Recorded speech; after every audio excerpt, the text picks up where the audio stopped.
Friends, welcome back to my channel. ఈరోజు మీకు ఈ సీరియల్లో ఏం జరిగిందో తెలుసుకోవాలి అనుకుంటున్నారా? అయితే వెంటనే మనం సీరియల్లోకి వెళ్ళిపోదాం. ఇక శ్రీను ద్వారా పల్లవి అయితే అవని శ్రీను దగ్గరే ఉందని తెలుసుకుంటుంది. ఎలా అయినా సరే అవని దగ్గరికి వెళ్ళాలని చెప్పి ఇక పల్లవి చాలాసేపు ఆలోచించి శ్రీను దగ్గరికి వెళ్తుంది. ఇంక తను తీసుకువచ్చిన చీరని శ్రీను చేతిలో పెట్టి, శ్రీను, మొన్న పండక్కి నీ ఆవిడికి చీర కొన్నాను, కానీ ఇవ్వటం మర్చిపోయాను, ఇదిగో చీర అని చెప్పి సీనుకి ఇవ్వడంతో సీను ఆ చీరని చూసి చాలా సంతోషపడతాడు.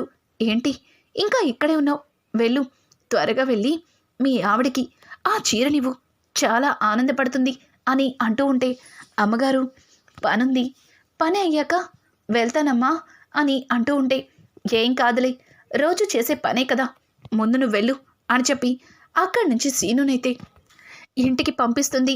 తర్వాత తను కూడా సీను వెంబటే సీనుని ఫాలో చేస్తూ సీనుకి కనిపించకుండా దాక్కుంటూ వాళ్ళ ఇంటి దాకా వెళ్తుంది.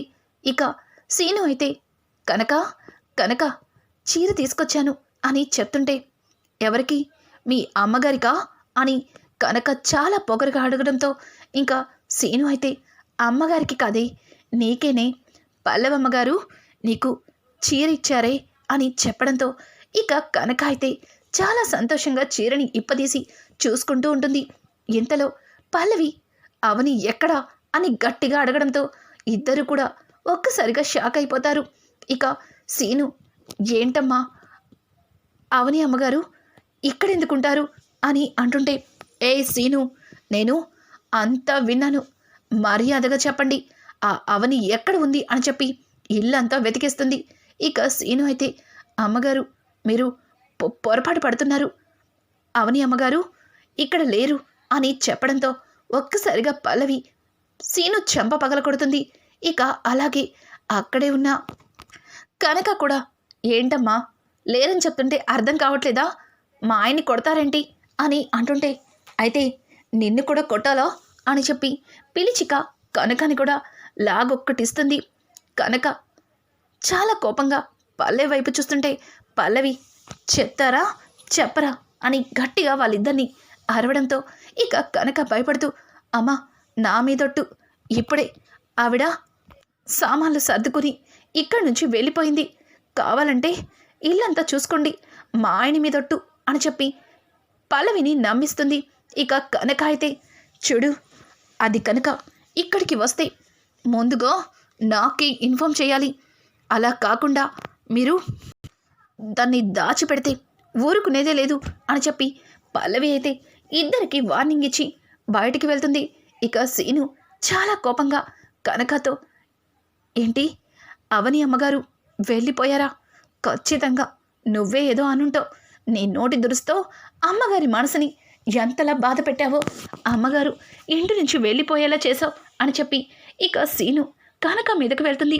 ఇదంతా విన్నా పల్లవి, అవని మిస్ అయిపోయావు, ఇప్పుడు ఎక్కడికి వెళ్ళుంటుంది అని చెప్పి పల్లవి ఆలోచిస్తుండగా ఇక అవని అయితే రోడ్డు మీద నడుచుకుంటూ వెళ్తుంది. అదే టైంలో స్వరాజ్య అయితే రోడ్డు దాటుతూ ఉండగా అనుకోకుండా ఒక ఆటో వచ్చి స్వరాజ్యాన్ని ఆటో గుద్దేసి వెళ్ళిపోతుంది. ఇక స్వరాజ్యం అక్కడికక్కడే ఆటో గుద్దడంతో పడిపోతుంది. ఇక వెంటనే అవని పరిగెత్తుకుంటూ స్వరాజ్యాన్ని కాపాడుతుంది. స్వరాజ్యాన్ని పైకి లేపి, అమ్మా లేవండమ్మా అని తనని పైకి లేపుతుంది. ఇక స్వరాజ్యం అవనిని చూసి, నువ్వు నువ్వు అని అంటూ ఉంటే దానికి అవని, చూసుకొని రావాలి కదమ్మా, చూడండి ఎంత పెద్ద దెబ్బ తగిలిందో, చిన్న గాయం కాబట్టి సరిపోయింది, పెద్ద దెబ్బ తగిలితే ఏంటి మీ పరిస్థితి అని చెప్పి అవని అయితే ఇక స్వరాజ్యాన్ని జాలి పడుతూ మాట్లాడుతుంది. స్వరాజ్యం ఒక విధంగా చెప్పాలంటే అవనికి ఇట్టే నచ్చేస్తుంది. నువ్వు నువ్వు రామ్మా, పక్కనే మా ఇల్లు, మంచినీళ్ళు తాగెళ్దువా అని చెప్పి స్వరాజ్యం అవనిని తీసుకుని ఇంటికైతే వెళ్తుంది. ఇక అవనికి మంచినీళ్ళిచ్చి, నువ్వు ఇలాగే కూర్చో, నీకోసం కాఫీ కలుపుకొస్తాను అని అవని అంటుంటే, పర్వాలేదండి నాకేమొద్దు, నేను బయలుదేరుతాను అని అంటూ ఉంటే, చూడు నువ్వెక్కడికి వెళ్ళడానికి వీలేదు, కాఫీ తాగేసి వెళ్ళాలి అని చెప్పి స్వరాజ్యం ఇక లోపలికి వెళ్ళి కాఫీ తయారు చేస్తూ ఉంటుంది. ఇంతలో దయాకర్ అక్కడికి వస్తాడు. దయాకర్ బయట నుంచే స్వరాజ్యం స్వరాజ్యం అని పిలుచుకుంటూ లోపలికి వచ్చేసరికి అక్కడ ఉన్న అవనిని చూసి షాక్ అయిపోతాడు. ఇక తన చేతిలో ఉన్న బ్యాగ్ని కింద కొదిలేస్తాడు. అవని కూడా దయాకర్ని చూసి ఆశ్చర్యపోతుంది.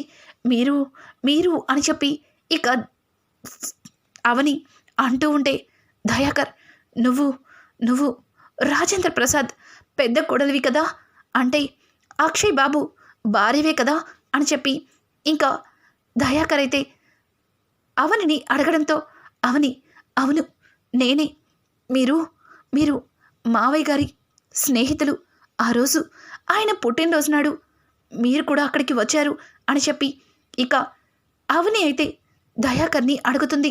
ఇంతలో లోపల నుంచి స్వరాజ్యం కాఫీ కలిపి ఇంకా అవని చేతికి ఇస్తుంది. అవనిని చూసిన దయాకర్ నాకు నాకు మీ ఇంట్లో జరిగిందంతా తెలిసింది, మీరేం చెప్పకపోయినా నాకు తెలుసు అని చెప్పి దయాకర్ చెప్తుంటే పర్వాలేదులేండి ఏదో అనుకోకుండా జరిగింది అని చెప్పి ఇక అవని అంటుంటే లేదమ్మా అనుకోకుండా ఏమీ జరగలేదు, నిన్ను ఆ ఇంటి నుంచి పార్వతి నిర్దాక్షిణ్యంగా బయటికి తోసేసిందని నాకు తెలుసు అని చెప్పి ఇక దయాకర్ మాట్లాడుతుంటే అయ్యో అదేం లేదంకుల్ మీరు పొరపాటు పడుతున్నారు అని ఇక అవని దయాకర్ని నమ్మించడానికి ప్రయత్నిస్తుంటే అక్కడ ఉన్న స్వరాజ్యం ఆపండి, అసలు మీరు ఏం మాట్లాడుకుంటున్నారో నాకేం అర్థం కావట్లేదు, ఏంటండి మీరు రోజు ఫుల్గా తాగొచ్చేవాళ్ళు కానీ ఈరోజు మామూలుగానే వచ్చారే, మిమ్మల్ని చూస్తుంటే ఆశ్చర్యంగా ఉంది అని చెప్పి ఇక స్వరాజ్యం అయితే దయాకర్ని చూపించి చూడమ్మా ఈయన నా భర్త దయాకర్, ఒకప్పుడు మాకు చాలా ఆస్తి ఉండేది, ఈయన తాగుడు వల్ల ఆస్తి మొత్తం హారత కర్పూరంలా ఆరిపోయింది, ఇదిగో చివరికి నా పుట్టింటోళ్ళు ఇచ్చిన ఈ ఇల్లు ఒక్కటే మిగిలింది, నేను ఎట్లా అయినా సరే కష్టపడి పైకొస్తాను అని చెప్పి ఇక స్వరాజ్యం మాట్లాడుతుంటే ఒసే నీ రాజకీయం గురించి చెప్పి ఆ పిల్ల బుర్రా పాడు చేయకు, చూడు ఆ అమ్మాయి కొద్ది రోజులు ఇక్కడే ఉంటుంది, తను ఎవరో కాదు నా అని అంటూనే అదంతా తర్వాత చెప్తాను, ముందు తను ఇక్కడే ఉంటుంది అని అంటుంటే ఒక్కసారిగా అవని లేదండి నేను ఇక్కడ ఉండడం సవ్యం కాదు, నేను వెళ్ళిపోతాను అని చెప్పి అవని కాఫీ కప్ని అక్కడ పెట్టేసి అక్కడి నుంచి వెళ్ళిపోతుంటే చూడమ్మా నేను నీకు వరసకి బాబాయ్ అనుకో, నన్ను బాబాయ్ అని నువ్వు నిరభ్యంతరంగా పిలవచ్చు, మాకు పిల్లలు లేరు, నువ్వు ఏ తప్పు చేయలేదని రుజువు చేసుకునే వరకు మా ఇంట్లోనే ఉండొచ్చు కదా అని దయాకర్ అయితే అవనిని అడగడంతో అవని ఏం మాట్లాడలేక మౌనంగా ఉండిపోతుంది. ఇక అక్కడే ఉన్న స్వరాజ్యం అవునమ్మా ఆయన చెప్పేది కూడా నిజమే, మాకు పిల్లలు లేరు, ఈరోజు నన్ను నా ప్రాణాన్ని కాపాడావు, నువ్వు కొద్ది రోజులు మాతోనే ఉండొచ్చు కదా అని చెప్పి ఇక స్వరాజ్యం కూడా అవనిని ఒప్పించడంతో అవని అక్కడ ఉండడానికి ఒప్పుకుంటుంది. ఇక దయాకర్ చెయ్యి పట్టుకుని స్వరాజ్యం లోపలికి తీసుకెళ్ళి ఏవయ్యా ఇంతకీ తను ఎవ్వరు, తను ఇక్కడే ఉండాలి అంటున్నావు, పైగా నువ్వే తప్పు చేయలేదని ఇంట్లో వాళ్ళు ఒప్పుకోవాలి అంటున్నావు, నువ్వు ఏదేదో మాట్లాడుతున్నావు, మళ్ళీ తన దగ్గర అడిగితే అమ్మాయి బాధపడుతుందని ఏం మాట్లాడట్లేదు, అసలు ఏమైంది అని అంటుంటే ఓసే స్వరాజ్యం తను ఎవరో కాదే నా అక్క అనురాధ కొడుకు అక్షయ్కి భార్య అని చెప్పడంతో ఒక్కసారిగా స్వరాజ్యం షాక్ అయిపోతుంది. అంటే మీ మేనల్లుడి భార్య అన్నమాట, మరి ఎన్ని రోజులు ఈ నిజాన్ని నాకెందుకు చెప్పలేదు అని అంటుంటే చూడు స్వరాజ్యం నీకు చెప్పిన ప్రయోజనం లేదు, ఎందుకంటే మా బావని నేను పెట్టిన టార్చర్ వల్ల నా మొహం చూడటానికి కూడా ఇష్టపడలేదు, తాగుడు కోసం మా బావని డబ్బులకి ఎంతగానో ఇబ్బంది పెట్టాను, పీడించాను, అందుకే ఇన్ని రోజులు నీకు ఈ నిజం చెప్పలేకపోయాను. కానీ ఆ అమ్మాయి పుట్టెడు బాధలో ఉంది. తనని నీ నోటి దురుస్తో ఏమీ అనకు సుమా అని చెప్పడంతో ఏం మాట్లాడుతున్నారండి? ఆ అమ్మాయి నా ప్రాణాలు కాపాడింది. తనని చూస్తుంటే చిన్నప్పుడు మన నుంచి దూరమైన నా కూతురులా కనిపిస్తుంది. తనని నేనెందుకు బాధ పెడతాను? ఉన్నన్ని రోజులు నా కన్న కూతురులా చూసుకుంటాను అని చెప్పి ఇక స్వరాజ్యం మాట్లాడుతూ, అవును, తనకేదో ఆ ఇంట్లో అన్యాయం జరిగిందన్నారు అని అంటుంటే, చూడు స్వరాజ్యం, అదంతా నేను చూసుకుంటాను. ఈ విషయంలో నువ్వు ఇన్వాల్వ్ అవ్వకపోతేనే మంచిది అని చెప్పి దయాకర్ అక్కడి నుంచి అవనికి ఏం కావాలన్నా చూసుకోమని చెప్పి వెళ్ళిపోతాడు. ఇక అవని కూడా అలాగే ఆ ఇంట్లో వాళ్ళతో సంతోషంగా ఉంటుంది. ఇక ఇక్కడ చూస్తే పల్లవి అయితే చక్రధర్కి కాల్ చేసి, డాడ్, ఆ అవని దొరికి తప్పించుకుంది. అలాగే శ్రీకర్ బావ దగ్గర నుంచి ఆ వీల్నామాని తీసుకుని మనం అనుకున్నట్టుగానే కాల్ చేశాను. ఇక శ్రీకర్ బావ దగ్గర మనకి సంబంధించిన ఎట్లాంటి క్లూసు లేవు. అవని దొరికితే తనని తిరిగి మళ్ళీ ఇంటికి తీసుకురావడానికి వీళ్ళందరూ చాలా అంటే చాలా కష్టపడుతున్నారు. కానీ అది కనుక నాకు కనిపిస్తే జీవితంలో ఇంటి గడప వైపు కూడా తొంగి చూడకుండా చేద్దామనుకుంటున్నాను అని చెప్పి పల్లవి అంటూ ఉంటుంది. ఇక చక్రధర్ అయితే, చూడు బేబీ, ఆ అవని ఎక్కడ ఉందో నేను చూసుకుంటాను. నువ్వు ఆ కమల్ దగ్గర, శ్రీకర్ దగ్గర కాస్త జాగ్రత్తగా ఉండు అని చెప్పి ఇక చక్రధర్ కాల్ కట్ చేస్తాడు. కొద్దిసేపటికి చక్రధర్ దగ్గరికి ఇక దయాకర్ వస్తాడు. దయాకర్ని చూసిన చక్రధర్, ఏంటి దయాకర్ వెతుక్కుంటూ వచ్చావు? ఎప్పుడు నిన్ను వెతుక్కుంటూ మేము వచ్చేవాళ్ళం, ఈసారి నన్ను వెతుక్కుంటూ నువ్వొచ్చావేంటి? అయినా నువ్వు వచ్చినా నీతో ఇప్పుడు మాకు ఎట్లాంటి అవసరం లేదు. ఇంతకు ముందంటే అక్షయ్ పార్వతి కొడుకు కాదన్న నిజం పార్వతికి తెలియలేదు కాబట్టే నీ అవసరం ఉండేది. కానీ ఇప్పుడు వాళ్ళిద్దరూ తల్లి కొడుకులు కాదన్న నిజం వాళ్ళకే తెలిసిపోయింది. వాళ్ళకే కాదు, ఆ కుటుంబం మొత్తానికి తెలిసిపోయింది. ఇంకా నువ్వు బ్లాక్మెయిల్ చేయడానికి, అలాగే నీ హెల్ప్ మేము తీసుకోవడానికి మాకు ఎట్లాంటి రీజన్స్ లేవు. ఇక నువ్వు బయలుదేరచ్చు. ఇప్పటికే అక్షయ్ని అడ్డం పెట్టుకుని మా దగ్గర చాలా డబ్బునే తిన్నావు అని అంటుంటే ఇక దయాకర్, చూడు చక్రధర్, నిన్ను చూస్తుంటే కావాలని నువ్వే నా మేనల్లుడి జీవితాన్ని పాడు చేస్తున్నావు అనిపిస్తుంది. ఆ రోజు నా దగ్గర నుంచి నెక్లెస్ తీసుకెళ్లారు. దాన్ని ఏం చేశారు? ఇంట్లో ఎట్లాంటి గొడవలు సృష్టించారు? నువ్వు నీ కూతురు నేను అనుకున్నంత మంచి వాళ్ళైతే కాదు. చెప్పు అని చెప్పి ఇక దయాకర్ అయితే చక్రధర్ చొక్కా పట్టుకుని నిలదీస్తుంటే, చక్రధర్, ఏం మాట్లాడుతున్నావు దయాకర్? మేమెందుకు అవనిని ఇంటి నుంచి పంపించేస్తాం? తను తప్పు చేసింది, పార్వతిని చంపాలని చూసింది. అట్లాంటి దాన్ని ఎవరన్నా ఇంట్లో పెట్టుకుంటారా? ఎవరిదాకా ఎందుకు? నువ్వు పెట్టుకుంటావా? అందుకే తనని ఇంటి నుంచి బయటికి తోసేశారు. తన మీద మాకు కోపం ఉంది.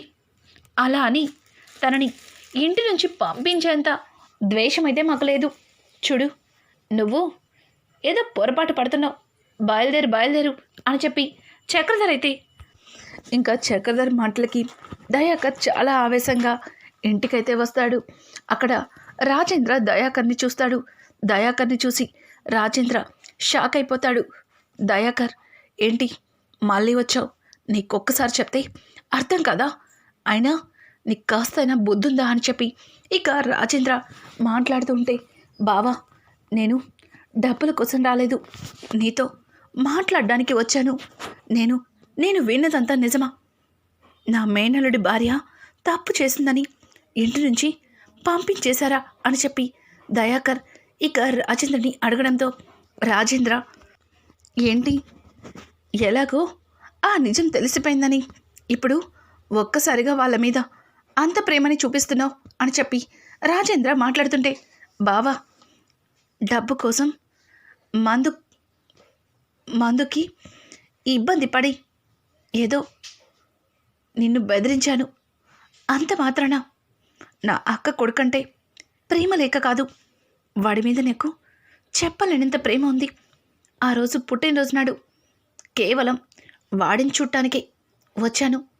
కానీ నువ్వే భయపడి నన్ను బయటికి వెళ్ళిపోమని కసరుకున్నావు.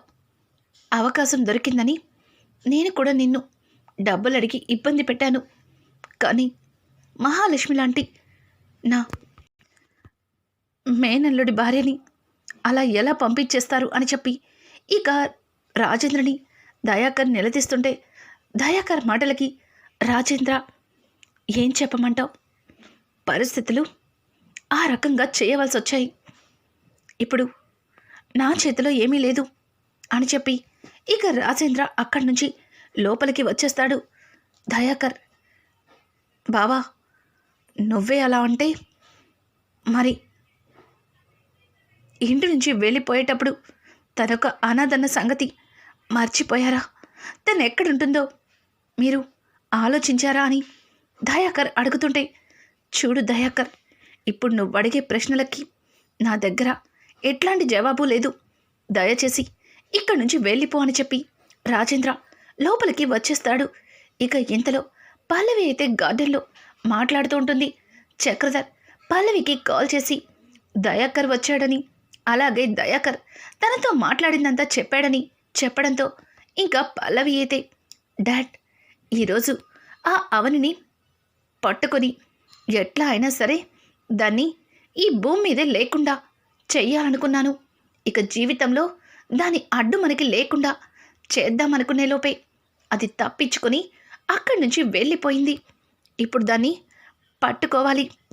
మనకి ఈ తలనొప్పులన్నీ సరిపోనట్టు మళ్ళీ ఆ దయాకర్ రావడం ఏంటి అని చెప్పి పల్లవి మాట్లాడడంతో, పల్లవి మాటలకి ఇంకా చక్రధర్, వాడిదేముంది బేబీ, వాడిని కనీసం మీ మావయ్య ఇంటి ఛాయలకు కూడా రానివ్వడు, వాడు చెప్పేది ఎవరింటారు అని ఇక చక్రధర్ అయితే పల్లవితో మాట్లాడుతుంటే, డాడ్ చాలా ప్లానెడ్గా అవనిని ఇంటి నుంచి పంపించాను.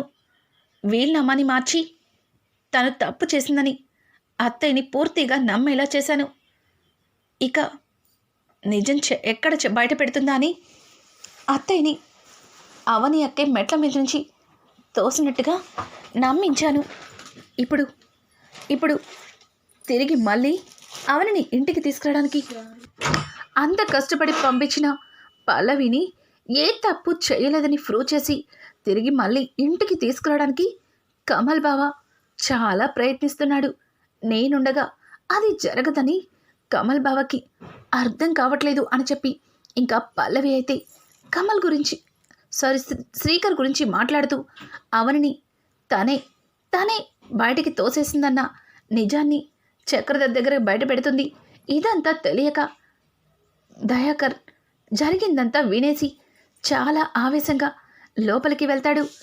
రాజేంద్ర అని గట్టిగా అరవడంతో ఒక్కసారిగా రాజేంద్ర కిందకి దిగుతూ, ఏంటి దయాకర్, నువ్వు ఇంకా వెళ్ళలేదా?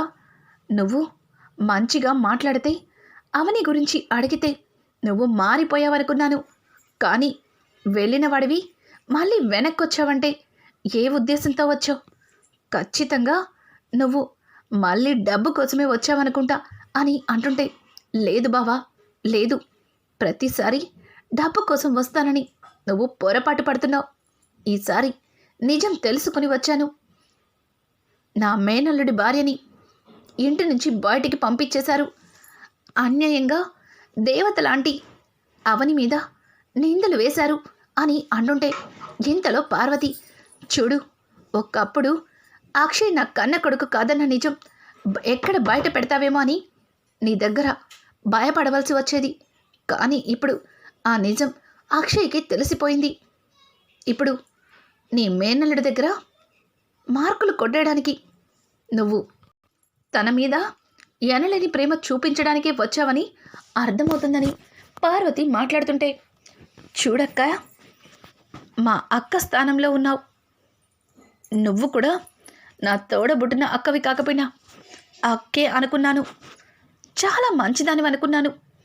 నా మేనల్లుడికి తల్లి లోటు లేకుండా నువ్వే కన్న తల్లివయ్యావని సంతోషపడ్డాను. కానీ కానీ నువ్వు ఇట్లా ఆలోచిస్తావని అస్సలు అనుకోలేదు. నువ్వు చాలా పెద్ద తప్పు చేశావు. నా మేనల్లుడి భార్యని ఇంటి నుంచి వెళ్ళగొట్టావు. ఎంతైనా నా మేనల్లుడు నీ కన్న కొడుకు కాదు కదా, మరి వాడి మీద అంత ప్రేమ నీకెందుకుంటుంది? అందుకేగా వాడి భార్యని వాడి నుంచి దూరం చేశావు అని చెప్పి ఇక దయాకర్ పార్వతిని నిలదీస్తుంటే రాజేంద్ర, దయాకర్ ఇప్పటికే చాలా ఎక్కువ మాట్లాడావు. చూడు, నువ్విక్కడి నుంచి వెళ్ళకపోతే నిన్ను చంపేస్తాను. చంపే బావా, చంపే. ఒకప్పుడు ఈ ఆస్తిని అక్షయ్ని నీ చేతిలో పెట్టి ప్రాణాలు విడిచింది నా అక్క. ఈరోజు వాడు సంతోషంగా కాకుండా బాధతో ఉన్నాడు. వాడు వాడు తన భార్యకి దూరమై ఎంతలా కుమిలిపోతున్నాడో మీకెవ్వరికీ అర్థం కావట్లేదా అని అంటూ ఉంటే ఇంతలో పల్లవి లోపలికి వస్తూ, ఏంటి, బావ నుంచి తన భార్యని దూరం చేశారని అత్తయ్యని నిలదీస్తున్నావా? అసలు ఏం జరిగిందో తెలిస్తే నువ్విలా మాట్లాడవు. ఆ అవని అత్తయ్య ప్రాణాలు తీయాలి అనుకుంది. పైగా ఈ ఆస్తి మొత్తాన్ని తనే తీసుకోవాలని ప్లాన్ చేసింది అని అంటూ ఉంటే, ఛీ ఆపు, నువ్వు మాట్లాడుతున్నావా?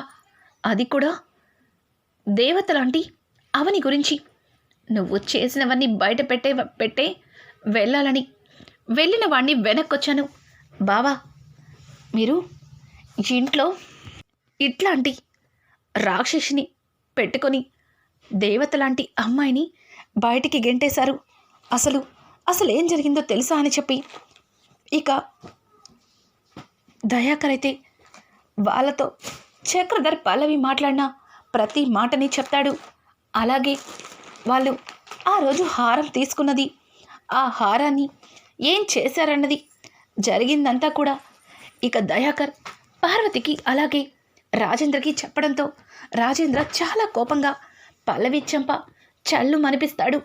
ఛీ, నీకు ఏం అన్యాయం చేసింది నా పెద్ద కోడలు?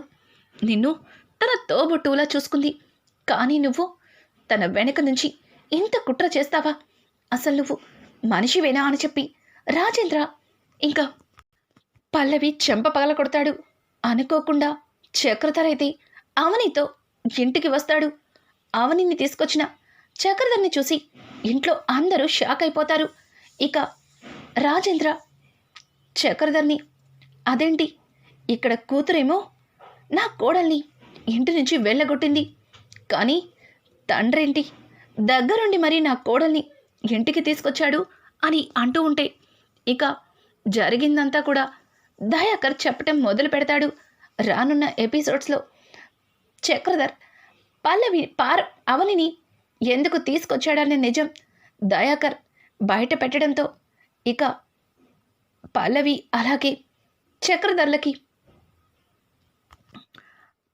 రాజేంద్ర శిక్ష అయితే వేస్తాడు.